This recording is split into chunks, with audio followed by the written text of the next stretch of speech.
Hello everyone, कैसे हो सब लोग। हाँ जी दोस्तों, स्वागत है आज की क्लास में। आज हम लोग करेंगे जीएसटी के अमेंडमेंट्स। क्या करेंगे हम? जीएसटी के अमेंडमेंट्स। जी हाँ, ये जो जीएसटी के अमेंडमेंट्स मैं आपको करवाने जा रहा हूँ, ये वो अमेंडमेंट्स हैं जो बच्चे जून 2022 में एग्जाम देने जा रहे हैं। जो बच्चे जून 2022 में एग्जाम देने जा रहे हैं, और उन बच्चों के लिए क्या चीज़ रेलेवेंट है बच्चों? फाइनेंस एक्ट 2021 प्लस सर्कुलर्स और नोटिफिकेशंस, प्लस सर्कुलर्स और नोटिफिकेशंस जो कि कब तक आई हैं? जो सर्कुलर्स नोटिफिकेशंस टिल 31 दिसंबर 2021 तक आई हैं। ये सारी सर्कुलर्स नोटिफिकेशंस आपके एग्जाम्स के लिए एप्लीकेबल हो जाती हैं, क्योंकि बताते हैं ना 6 महीने पहले के जो भी नोटिफिकेशन सर्कुलर है वो सब आपके लिए एप्लीकेबल है। ठीक है एवरीवन, इस वीडियो के अंदर जो भी मैं आप पीडीएफ दिखाने वाला हूं, वो पीडीएफ अगर आपको चाहिए तो आपको मेरे टेलीग्राम चैनल में जाना होगा। मेरे टेलीग्राम चैनल का लिंक डिस्क्रिप्शन बॉक्स में मिल जाएगा। सीएस स्टूडेंट्स के लिए अलग है लिंक, सीएमए स्टूडेंट्स के लिए सेपरेट लिंक है, दोनों के लिए अलग अलग लिंक है। बट ये जो मैं अमेंडमेंट्स कराने जा रहा हूं, ये सीएस स्टूडेंट्स और सीएमए स्टूडेंट्स के लिए है। सीएस स्टूडेंट्स वाले जो अमेंडमेंट्स हैं वो मैंने एक सेपरेट वीडियो बनाई है, वो आप देख सकते हो, क्योंकि वो सिर्फ मई 2022 तक के लिए है। इसका मतलब उनको नोटिफिकेशंस देखनी है नवंबर के लिए, नवंबर तक के लिए, ठीक है, और 30 नवंबर तक की। और यहां पर जो मैं बात करने जा रहा हूं वो अमेंडमेंट्स में यहां पर टिल 31 दिसंबर 2021 वाली नोटिफिकेशंस भी कवर करने वाला हूं। ठीक है जी, तो सारे जो पीडीएफ होंगे वो सब आपको टेलीग्राम चैनल पे मिल जाएंगे। ठीक है, स्टार्ट करते हैं दोस्तों जीएसटी अमेंडमेंट्स 2000 फाइनेंस एक्ट 2021 वाली। जी बच्चों, तो स्टार्ट करते हैं जीएसटी चैप्टर नंबर 2 के अमेंडमेंट्स के साथ। ठीक है, तो चैप्टर नंबर 1 में तो कोई अमेंडमेंट है नहीं। चैप्टर नंबर 1 तो जीएसटी का बेसिक्स है, जीएसटी की इंट्रोडक्शन है, जिसमें हम लोग जीएसटी के फीचर्स के बारे में पढ़ते हैं, है ना, जीएसटी के deficiencies of old VAT system वगैरह वगैरह, तो उसमें तो कोई अमेंडमेंट नहीं है। हम बात करते हैं जीएसटी चैप्टर नंबर 2 में, जिसमें हम लोग सेक्शन नंबर 7 और सेक्शन नंबर 8 पढ़ते हैं। और सेक्शन नंबर 7 याद है दोस्तों, scope of supply. Section number 7 क्या पढ़ते हैं हम? Scope of supply, scope of supply. Now everyone, supply के अंदर क्या आता है, कुछ याद आ रहा है? इसके अंदर अमेंडमेंट आई है सेक्शन नंबर 7 में। और सप्लाई के अंदर क्या आता है, याद आ रहा है? सेक्शन नंबर 7(1)(a) कहता है कि supply includes all the forms of supply such as sale, exchange, barter, transfer, licence, lease, rental, disposal, made और agree to be made for a consideration, made or agreed to be made for a consideration by a person in the course or furtherance of business।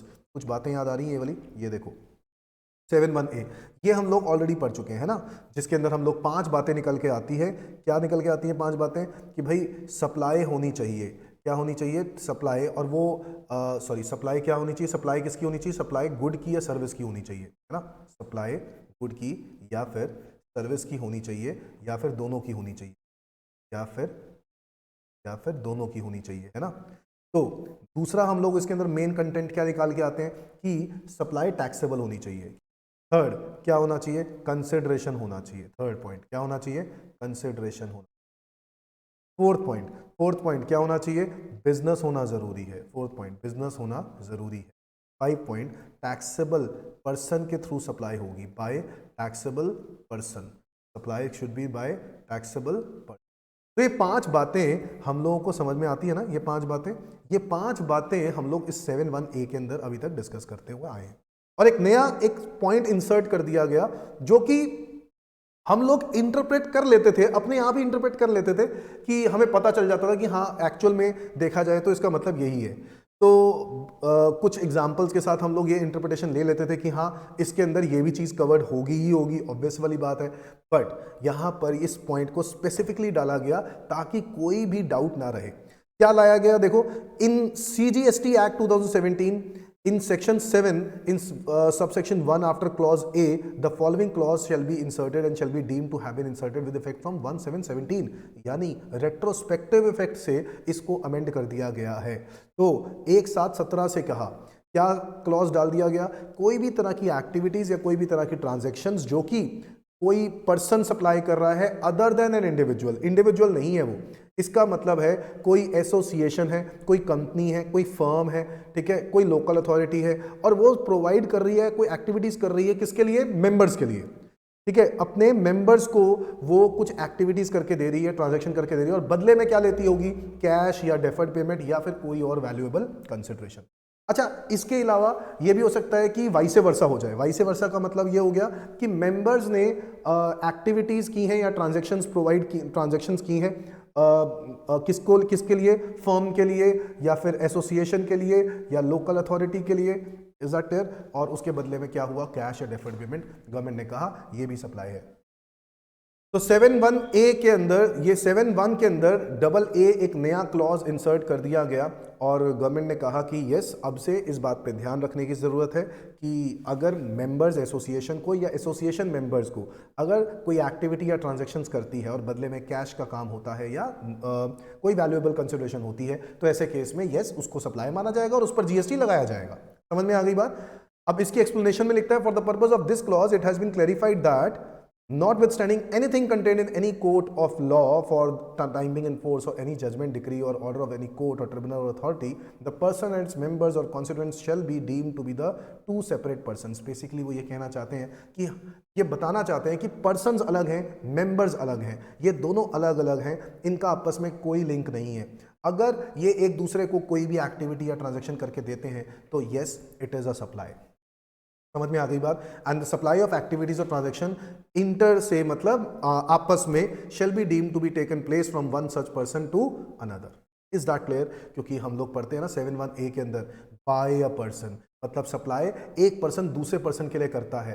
तो ये बात बहुत जरूरी थी कि दो अलग अलग पर्सन होने चाहिए। अब ब्रांचेस को तो दो अलग अलग कर दिए हम लोगों ने, डिस्टिंक्ट पर्सन, जो हम लोग अलग से पढ़ते भी हैं डीम सप्लाई विदाउट कंसिडरेशन के अंदर, याद है? तो इसमें भी करना जरूरी था, तो गवर्नमेंट ने एक नया क्लॉज इंसर्ट कर दिया और ये बात क्लैरिफाई कर दी। ओके, ठीक है जी। चैप्टर नंबर 3 बच्चों, section number 9 and section number 10 कोई अमेंडमेंट नहीं है, तो चिंता करने की जरूरत नहीं है, बिल्कुल 9 और 10 बिल्कुल क्लीन है। आगे बढ़ते हैं बच्चों, चैप्टर नंबर 5 की बात करें तो चैप्टर नंबर 5 जो कि सेक्शन नंबर 12, 13 और 15 हम लोग पढ़ते हैं, तो वो वाला जो चैप्टर है चैप्टर नंबर 5 वो हमारे उसमें कोई अमेंडमेंट्स नहीं है खास, जिसके अंदर हम लोग टाइम ऑफ सप्लाई और वैल्यू ऑफ सप्लाई पढ़ते हैं, तो उसमें कोई अमेंडमेंट नहीं है।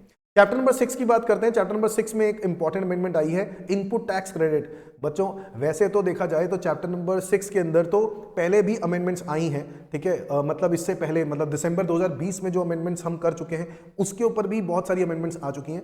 बट इसके बाद एक और अमेंडमेंट सेक्शन नंबर 16 में आई है, पता है क्या? Amendment of section 16। देखो जरा, सेक्शन 16 वही है बेटा जहां पे बताया जाता है इनपुट टैक्स क्रेडिट लेने की एलिजिबिलिटी और कंडीशंस रखी जाती हैं 16 में। इन section 16 of the CGST act in subsection 2 यानी कंडीशंस वाले में ही, after clause A the following clause shall be inserted, namely the details of invoice और debit note referred to in clause A। मैं आपको एक बारी दिखाई देता हूं हम किसकी बात कर रहे हैं। 16, अब ये जो 16(2) है, इस 16(2) है उसके अंदर क्लॉज A है ना, ये क्लॉज A है, possession of tax paying documents, है ना। हम लोग टैक्स पेइंग डॉक्यूमेंट्स को हमें संभाल के रखना चाहिए, तभी हमें ITC मिलेगा, वरना हमें ITC नहीं मिलेगा, यही है ना बात। तो ये जो सेक्शन 16(2)(a) है, इसके अंदर एक नया पॉइंट इंसर्ट कर दिया। देखो, the details of the invoices और debit note refer to in clause A has been furnished by the supplier. तो ये जो डिटेल्स हम लोग बात कर रहे हैं, ये जो डिटेल्स हम बात कर रहे हैं, ये यहां पर invoice issued by supplier of goods or services, invoice issued by recipient under reverse charge, debit note issued by supplier, bill of entry or similar document prescribed under Customs Act, revised invoice, document issued by ISD। ये जो 6 points हम लोगों ने पढ़े हैं, इन 6 points के अंदर एक यहां पे ये बात की गई है कि आपको द डिटेल्स ऑफ इनवॉइस और debit note referred in clause A, ये जो क्लॉज A के अंदर ये जो डेबिट नोट्स और इनवॉइस की बात की गई है, that has been furnished by the supplier in the statement of outward supplies and such details have been communicated to the recipient of such invoice और debit note in the manner specified in the section 37। देखो बहुत simple सी बात है, ये details यहां पर वो ये मेंशन करना चाहते हैं क्लॉज AA में, यहां पर कह सकता हूं मैं क्लॉज AA, जहां पर वो ये बात लिखना चाहते हैं कि जो भी इनवॉइस और डेबिट नोट्स की डिटेल्स हैं, जो भी आप डाल रहे हो, है ना, वो डिटेल्स वो आपके पास होनी चाहिए, बिल्कुल होनी चाहिए, आपके पास होनी चाहिए, आप रेसिपिएंट हो, ठीक है। The details of the invoice और debit note referred in clause A has been furnished to the supplier as well. ये डिटेल्स सप्लायर के पास भी होनी चाहिए, बिल्कुल सही बात है, in the statement of outward supplies. तो वो जो अपनी जीएसटी रिटर्न भरेगा GSTR 1, वहां पर ये डिटेल्स को दिखाएगा। किसको दिखाएगा? इनवॉइस को, डेबिट नोट को। ये बात हमें पता है वैसे तो, बट गवर्नमेंट ने स्पेसिफिकली इस पॉइंट को इंक्लूड किया है और कहा इनवॉइस को और डेबिट नोट को, जो भी डिटेल्स हैं ये वाली, ये अपनी स्टेटमेंट ऑफ आउटवर्ड सप्लाईज यानी GSTR 1 में मेंशन करेंगे। And such details have been communicated to the recipient of such invoice और debit note in the manner as specified in section number 37। क्योंकि हमें पता है कि आईटीसी मिलता कैसे है दोस्तों, GSTR 1 में जब सप्लायर इंफॉर्मेशन दिखाता है ना, GSTR 1 में जब सप्लायर इंफॉर्मेशन दिखाता है, दूसरी तरफ रेसिपिएंट GSTR 2 में उनकी डिटेल्स का, उसका क्रेडिट क्लेम करता है, उनका क्रेडिट क्लेम करता है। GSTR 1 में जब वो डिटेल्स दिखाएगा ना, GSTR 2 में ऑटोमेटिकली ये शो होगा कि आपका कुछ क्रेडिट बनता था, तो वो जो क्रेडिट है वो एक्सेप्ट करेगा और फिर जब रेसिपिएंट अपना GST पे करने की बात होगी तो वो क्रेडिट को एडजस्ट करके ही अपना अमाउंट पे करेगा। तो बेसिकली ये सब चीजें वो यहां पे ये कहना चाहते हैं कि देखो डिटेल्स जो है वो मेंशन होनी जरूरी है, ठीक है, इनवॉइस की और डेबिट नोट्स की। कहां पे? GSTR 1 के अंदर। ओके सर, GSTR 1 के अंदर, बस सिंपल सी बात है, इतनी बात बस काफी है। GSTR 1 के अंदर डिटेल्स ऑफ जो इनवॉइस है और डेबिट नोट है वो बताना जरूरी है। ओके, तभी रेसिपिएंट को क्रेडिट मिलेगा, है ना। Next chapter number 7, registration. बच्चों इस चैप्टर के अंदर भी कोई अमेंडमेंट आई है? वैसे तो मैं बताऊं, अगर दिसंबर 2020 के लिए जो अमेंडमेंट थी, नवंबर 2020 दिसंबर 2020, उनके ऊपर बहुत सारी अमेंडमेंट्स एप्लीकेबल हुई थी, ठीक है। अब रजिस्ट्रेशन चैप्टर के अंदर क्या अमेंडमेंट आई हैं हम वो पढ़ने जा रहे हैं, ठीक है, जो कि फाइनेंस एक्ट 2021 में आई हैं और नोटिफिकेशन सर्कुलर्स में आई हैं, तो वो देख लेते हैं। Extension of time limit for filing application for revocation of cancellation of registration bye a registered person permitted beyond the stipulated time. बच्चों याद आ रहा है आपको, हम लोग पढ़ते हैं रजिस्ट्रेशन के अंदर सेक्शन नंबर 22, 23, 24, 25, 26, 27, 28, 29 और 30। ये जो 29 और 30 था, ये क्या था? कैंसलेशन और रेवोकेशन ऑफ कैंसलेशन। याद आ रहा है? ये जो रेवोकेशन है वो क्या मतलब क्या है कि मेरे को जो कैंसलेशन मेरी हुई है, मैं उसकी रेवोकेशन की एप्लीकेशन डालना चाहता हूं। मैं चाहता हूं मेरी कैंसलेशन रिवोक हो जाए और मतलब मैं वापस रजिस्टर्ड ही माना जाऊं।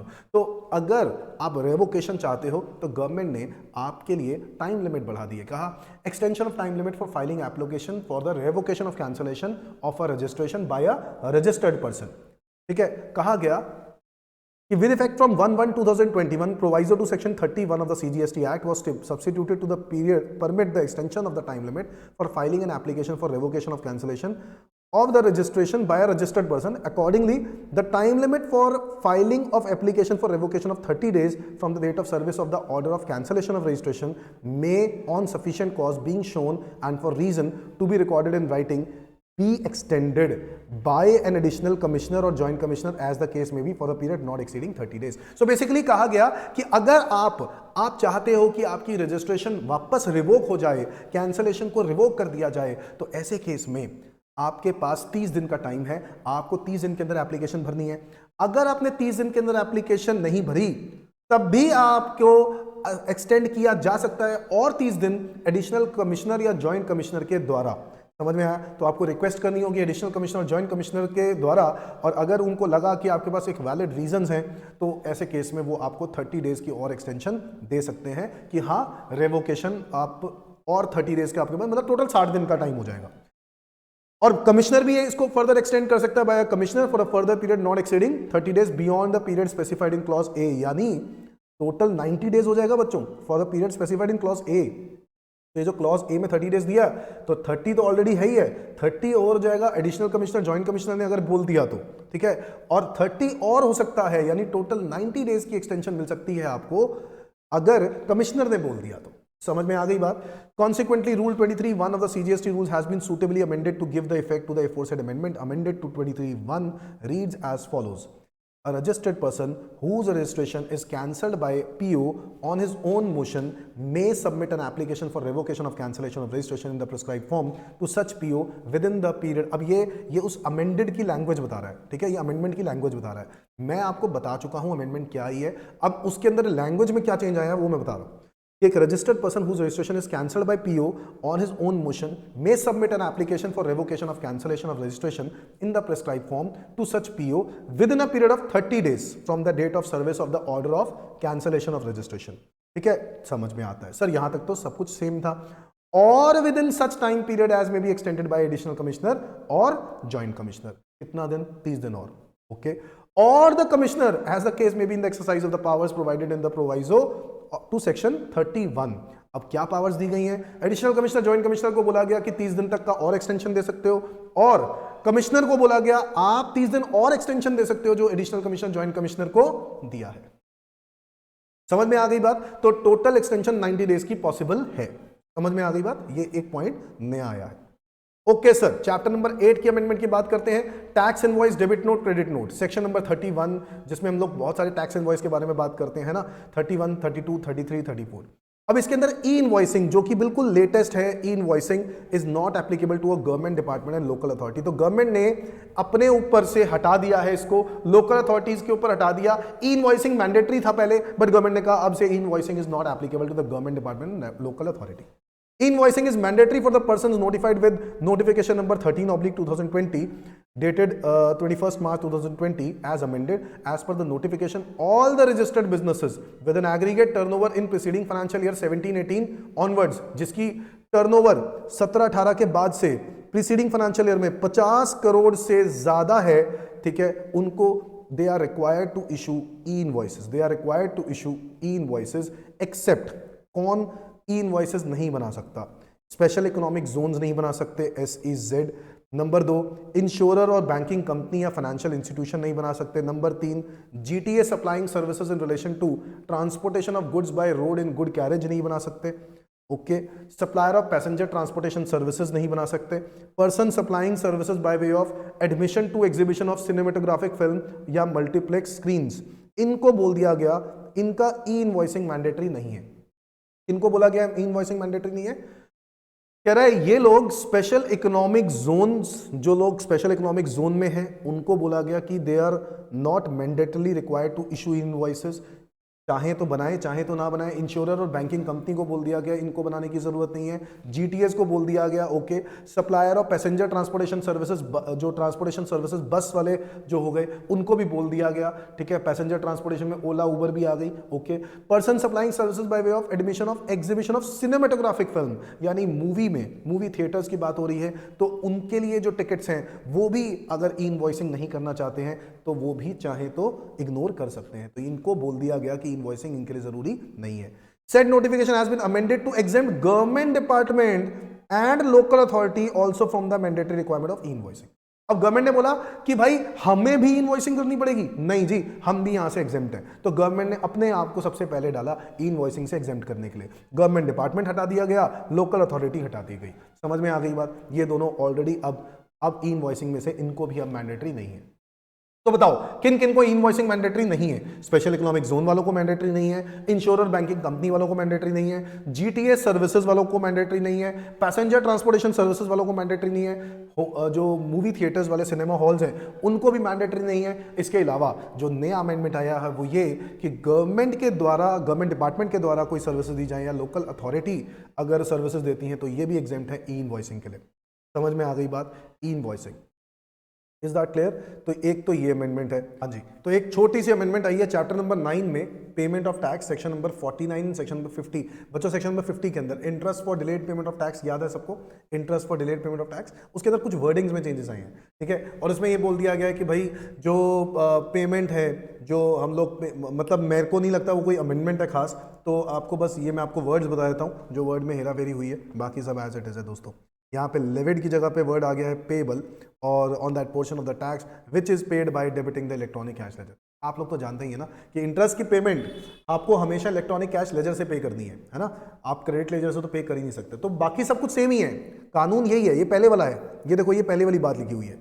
लेविड की जगह पे पेबल वर्ड आ गया, बस दैट्स इट।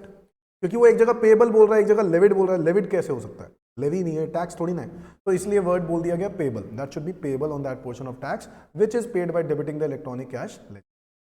That's it. समझ में आ गई बात? सो ये वाला पॉइंट है। और एक चैप्टर नंबर 9 में और इसके अलावा एक चैप्टर नंबर 10 की बात करते हैं। 35 का सबसेक्शन 5 जो है ना वो ओमिट ही कर दिया गया। 35 का 5 जो है ओमिट कर दिया गया। 35 का 5 पता क्या था? That every registered person whose turnover in the financial year exceeds the prescribed limit shall get its accounts audited by a chartered accountant और a cost accountant. Basically audit वाला सेक्शन है दोस्तों, ऑडिट वाला सेक्शन, ऑडिट वाला section delete हो गया है। ठीक है, अब आपको पता है वैसे कि अब कंपलसरी ऑडिट खत्म हो गई है। जीएसटी के अंदर पहले ऑडिट होती थी, अब खत्म हो गई है, अब से कोई ऑडिट वगैरह नहीं होगी, ये सेक्शन ही डिलीट कर दिया है 35(5). हाँ जी, अब देखते हैं जरा substitution of new section, section number 44। तो एक तो ऑडिट वाला सेक्शन डिलीट हो गया, अब कोई ऑडिट वगैरह नहीं होगी। ठीक है, अब से एक सेक्शन नंबर 44 है। सेक्शन नंबर 44 में for the section 44 of the CGST act the following section shall be substituted namely annual return.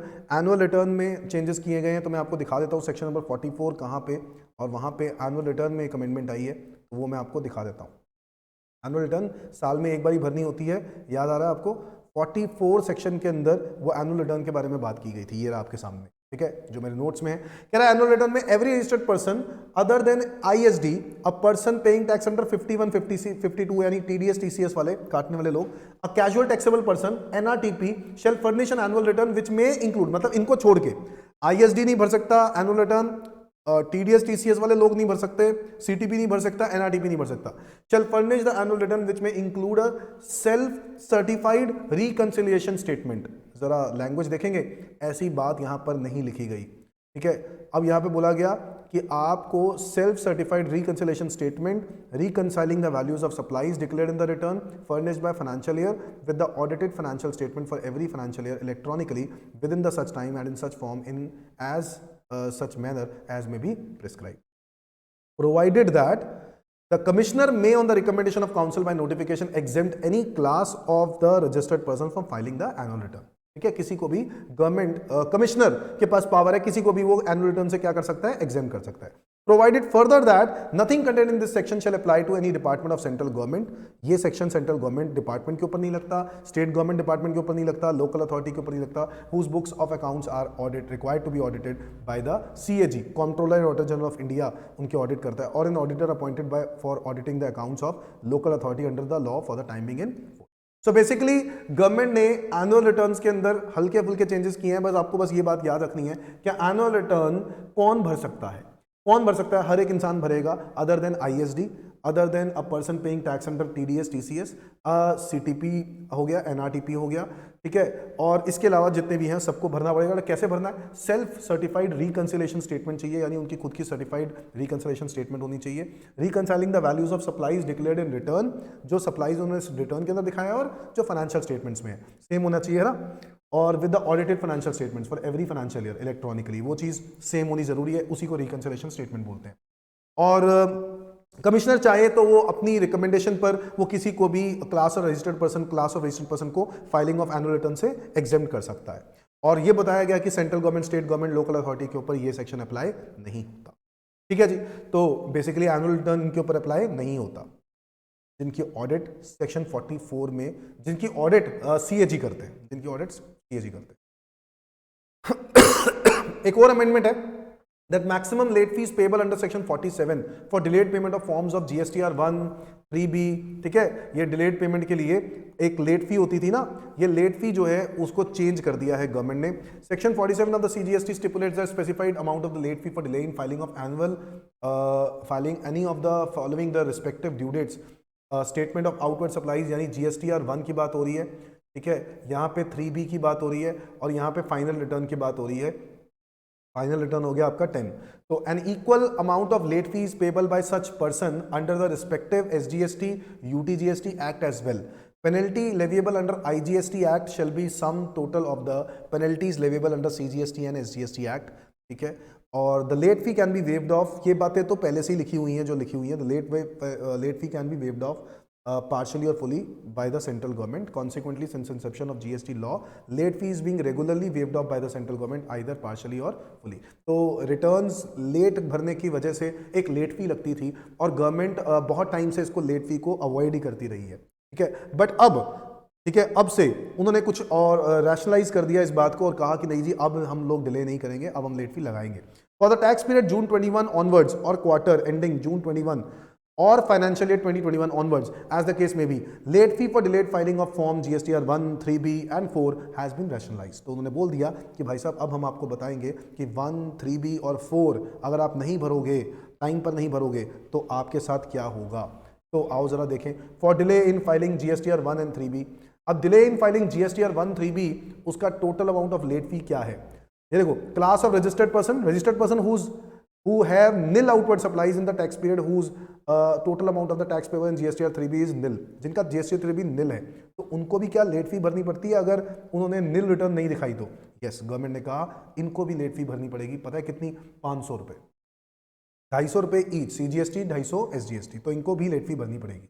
Okay sir, मतलब उनको भी भरनी पड़ेगी जिनका निल GSTR 3B है। ओके, तो गवर्नमेंट ने कहा अगर इनका निल GSTR 3B है, चाहे इनको पेमेंट नहीं करनी, स्टिल इनको आउटवर्ड सप्लाईज में तो रिटर्न दिखानी ही दिखानी है। Registered person who have nil outward supplies, that you should show the outward supplies, उनके अंदर जीरो ही आउटवर्ड सप्लाई, चाहे जीरो ही दिखाओ बट रिटर्न जरूर भरो। रिटर्न नहीं भरी तो 500 रुपए की लेट फी लगेगी। क्लास ऑफ रजिस्टर्ड पर्सन जो कि इसमें नहीं कवर होते, मतलब निल नहीं है, मतलब अमाउंट बनता है उनका। अगर अमाउंट बनता है तो ऐसे केस में दो तरह के लोग आते हैं, जिनकी टर्नओवर 1.5 करोड़ तक की है, जिनकी टर्नओवर 1.5 करोड़ तक की है, या फिर जिनकी टर्नओवर 1.5 करोड़ से ज्यादा है बट 5 करोड़ तक की है।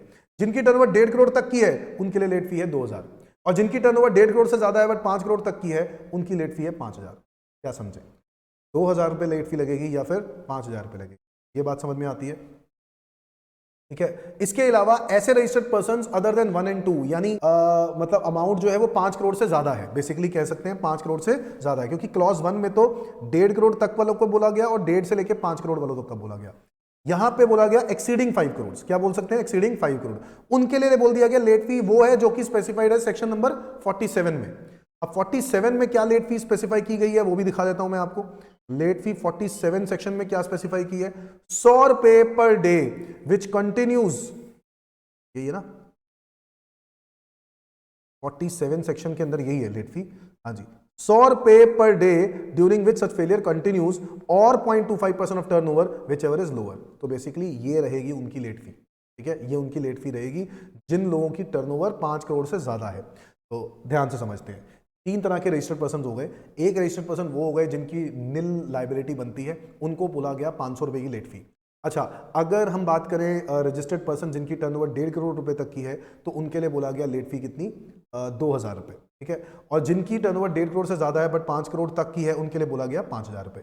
अच्छा, फिर इसके बाद ऐसे रजिस्टर्ड पर्सन जिनकी टर्नओवर 5 करोड़ से भी ज्यादा है, यानी 1 और 2 में दोनों में ही नहीं आते, तो वहां पर आ जाएगा late fee as per section 47, जहां पे बोला गया 100 पर डे और 0.25% of turnover which ever is less. समझ में आ गई बात? तो ये एक पॉइंट है जो आपको याद रखना है। For delayed in filing of GSTR 4, अगर आप GSTR 4 डिले करते हो, GSTR 4 याद है कॉम्पोजिशन स्कीम वालों के लिए रिटर्न, अगर GSTR 4 डिले करते हो तो ऐसे केस में क्या है? तो गवर्नमेंट ने कहा वे total tax payable in GSTR 4, ठीक है, जहां पे टोटल टैक्स कुछ ना कुछ पेबल है, बेसिकली कुछ ना कुछ पेबल है। अगर कुछ पेबल है इन GSTR 4 तो 500 रुपए की लेट फी लगेगी। और अगर registered person other then those covered in 1 above, जो फर्स्ट पॉइंट में नहीं आते,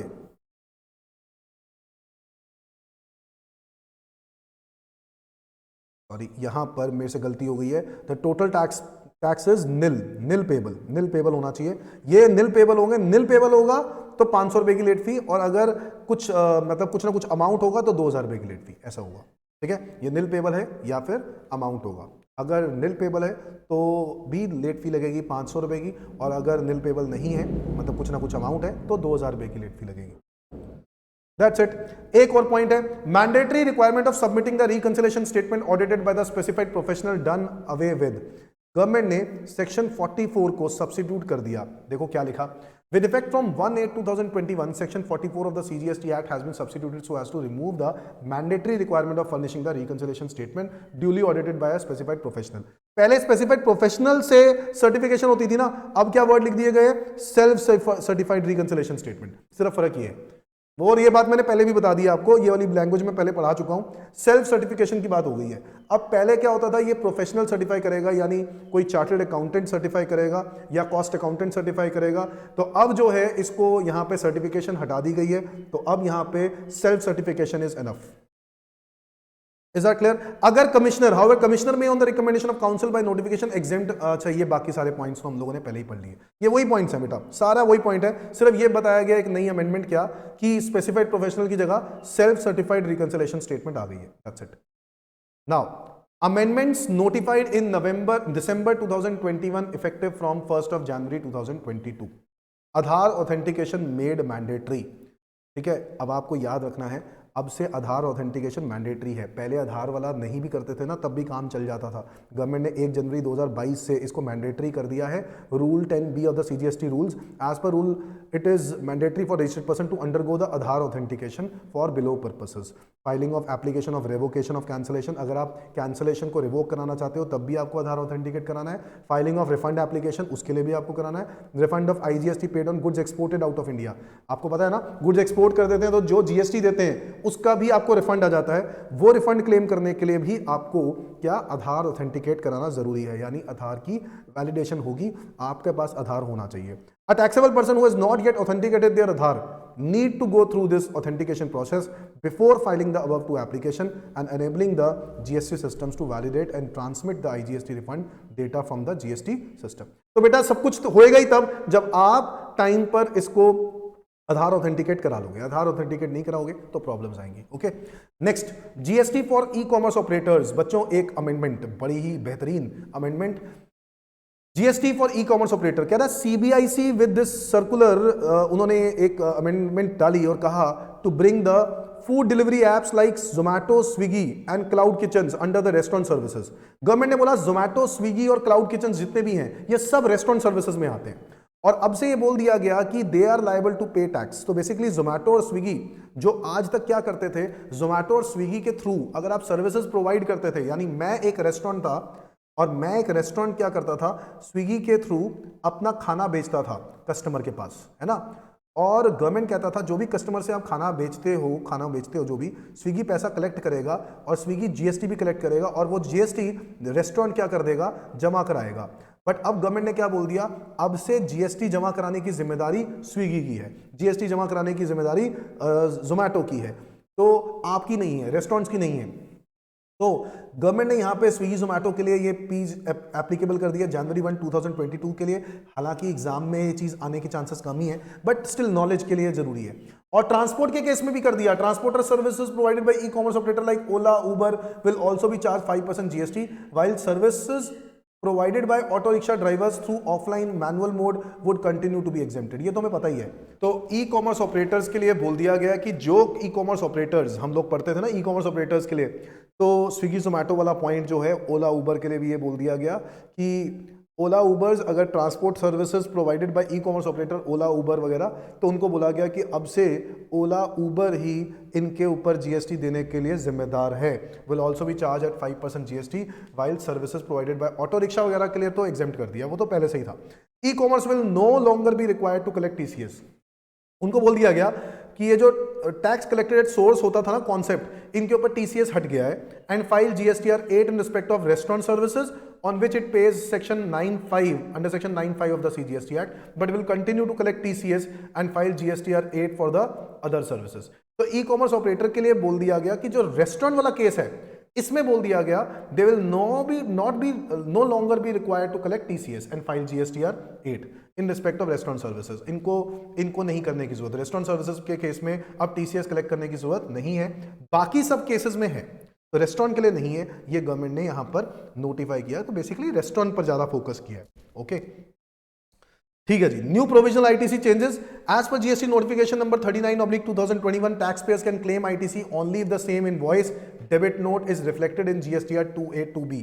बच्चों ये बात तो आपको पता ही है कि आउटपुट अब वैसे गवर्नमेंट और स्ट्रिक्ट होती जा रही है, बस यही फर्क है और कुछ नहीं है, ठीक है। तो गवर्नमेंट ने बोला कि GSTR 1 में जो बंदा रिटर्न में दिखाएगा, GSTR 2 में अगर वो इंफॉर्मेशन नहीं मिली, ठीक है, वो क्रेडिट ले ही नहीं पाएगा। सो गवर्नमेंट कह रहा है tax payer can claim ITC only if the same invoice debit note is reflected in GSTR 2A। Simple. तो भाई अगर जीएसटीआर 2A में है तो क्रेडिट लो, वरना मत लो, सिंपल सी बात है। इसका मतलब है गवर्नमेंट कह रहा है आपकी टेंशन, आप देखो जीएसटीआर 1 सप्लायर ने जो जीएसटीआर 1 भरा है, तुम्हारे सप्लायर ने जो जीएसटीआर 1 भरा है जिससे तुमने सामान खरीदा था, उसने आगे डिटेल्स दिखाई है नहीं दिखाई, वो तुम्हारी जिम्मेदारी है, तुम उससे करो जैसे मर्जी करो, हमारा कोई लेना देना नहीं है। हम क्रेडिट तभी देंगे जब जीएसटीआर 2A के अंदर मेंशन होगा, सिंपल। ठीक है जी, that's it. GSTR 1 blocking if GSTR 3B is not filed. तो गवर्नमेंट ने एक बात और बोल दी है, अगर जीएसटीआर 3B फाइल नहीं करी तो जीएसटीआर 1 ही ब्लॉक हो जाएगा। This rule was implemented with GST notification number this Central Tax dated September 24, 2021. It states that taxpayer will have to encounter the blocking of GSTR 1 if the return GSTR 3B has not been filed for preceding filing month. पिछले जो month है ना, उसकी अगर GSTR 3B नहीं file करी तो government कह रहा है अगले महीने से जीएसटीआर 1 ही नहीं भर पाएगा, तो कहानी ही खत्म हो जाएगी। तो भाई साहब तुम जीएसटीआर 1 के अंदर क्या दिखाते हो? अपनी सेल्स दिखाते हो, अपनी आउटवर्ड सप्लाईज दिखाते हो। गवर्नमेंट कह रहा है आउटवर्ड सप्लाईज दिखाना ही बंद कर दो, तुम्हारे लिए अब आउटवर्ड सप्लाई भी नहीं रहेगी, ना ही तुम्हारे लिए आउटवर्ड सप्लाई रहेगी। और फिर उसके बाद तुम जीएसटीआर 3B अगर भर दो या तो फिर तुम आउटवर्ड सप्लाई अगले महीने की भर सकते हो, अदरवाइज हम तुम्हें देंगे ही नहीं, मौका ही नहीं देंगे। कहानी खत्म कर दी। From 1st January 22 onwards, a registered person will not be allowed to furnish the details of the outward supplies of the goods or services or both under Section 37 in Form GSTR 1 if the registered person has not filed Form GSTR 3B for the preceding month. That's it. समझ में आ गई बात? तो ये जो amendments हैं, ये वाला जो पॉइंट मैंने आपको बताया, वो वाला amendment CS and CMA students के लिए एप्लीकेबल है। ठीक है, जो बच्चे CS एंड CMA स्टूडेंट्स हैं उनके लिए एप्लीकेबल है, क्योंकि ये दिसंबर तक की अमेंडमेंट्स हैं। ओके, ये अगर ये नोटिफिकेशन की देखें ना, ये अमेंडमेंट नोटिफाइड हुए हैं दिसंबर मंथ में। ठीक है, और ये जो दिसंबर मंथ वाली है ये सिर्फ जून जो बच्चे जून में देने जा रहे हैं ना एग्जाम, उनके लिए एप्लीकेबल है। That's it. तो इसलिए ये वाले अमेंडमेंट्स उनके लिए, बाकी जो इससे पहले हम लोगों ने पढ़ा था वो सब कुछ पढ़ना ही है हमने। ठीक है जी, थैंक यू बच्चों, आज के लिए इतना ही करते हैं। जीएसटी अमेंडमेंट्स हम लोगों ने सारी कर ली हैं, और बाकी मैं बहुत जल्द रिवीजन वीडियो लेके आने वाला हूं। तो उम्मीद करता हूं जैसे आप लोग अमेंडमेंट्स वीडियो को आपको पसंद आ रही हैं, आपको नॉलेज मिल रही है, वैसे ही रिविजन्स में बहुत मजा आने वाला है। ठीक है जी, थैंक यू, बाय बाय।